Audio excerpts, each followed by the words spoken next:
Oi pessoal, eu sou o professor Bruno Amorim, estou aqui de volta na nossa sessão Leis de Newton para Sagazes. O problema de hoje não é um problema complicado, mas é um problema famoso. Na maioria dos livros ele aparece e às vezes o aluno fica um pouco surpreendido, mas não há por que se preocupar não. Vou explicar para vocês com muito cuidado.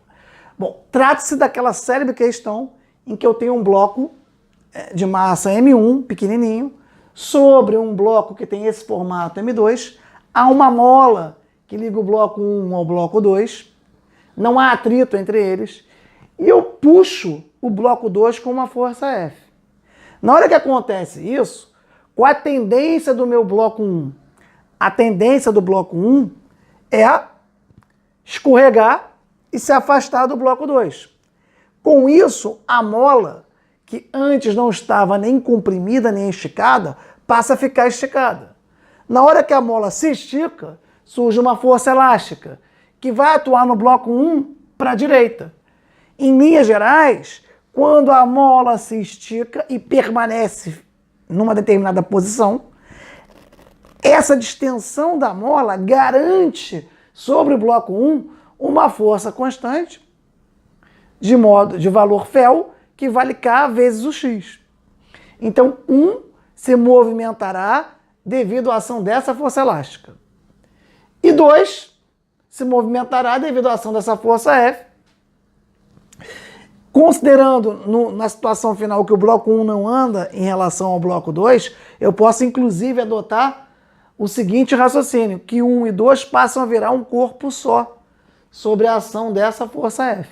Então eu tenho condições de olhar internamente o que acontece entre eles e eu posso olhar o conjunto.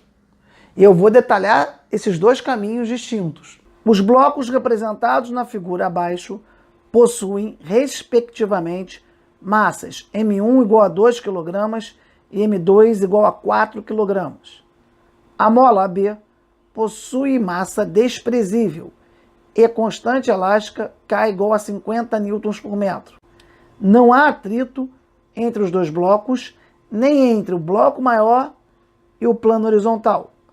Aplicando ao conjunto a força F constante e horizontal, verifica-se que a mola experimenta uma deformação de 20 centímetros, qual a aceleração do conjunto e a intensidade da força F. A questão diz, a massa de 1 é 2 kg, a massa 2 é 4 kg, o X, que é o quanto a mola vai distender, 20 centímetros, e a constante elástica da mola, 50 newtons por metro. E o que é pedido? Qual a força F que foi aplicada em 2 para que isso acontecesse. Se eu me preocupar apenas com o corpo A, quais são as forças que significativamente atuam em A? Normal, peso e força elástica, conforme eu já expliquei para vocês.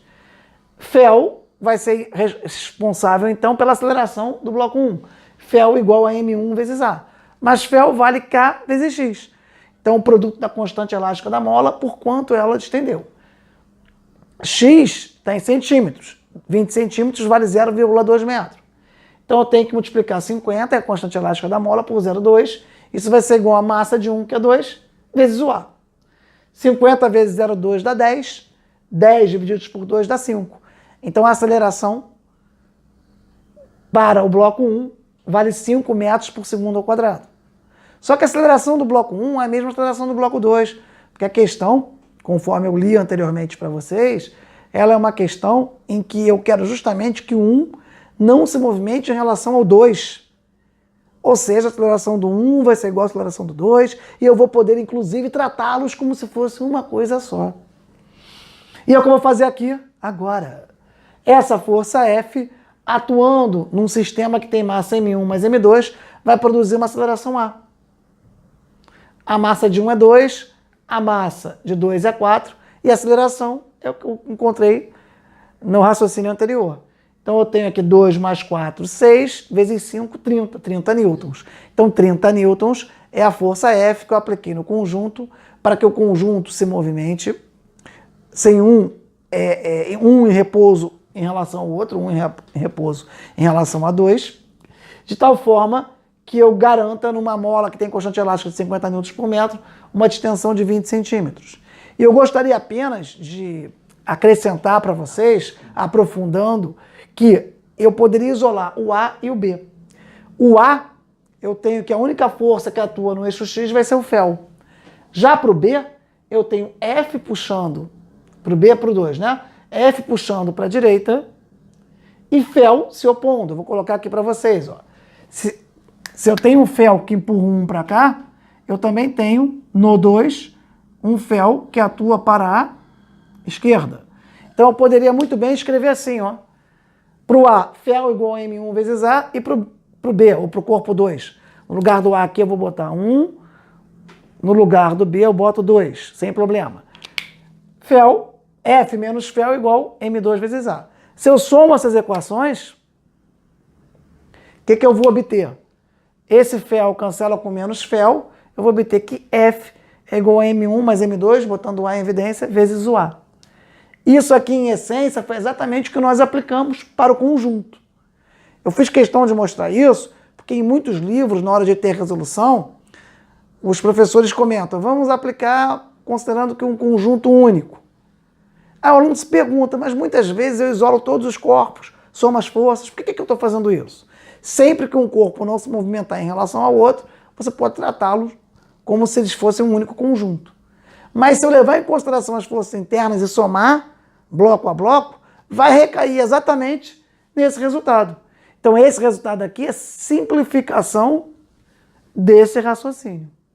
Bom, espero que vocês tenham compreendido. Essa não é uma questão demasiada elaborada, não é uma questão demasiadamente elaborada, mas ela está em todos os livros de física do ensino médio.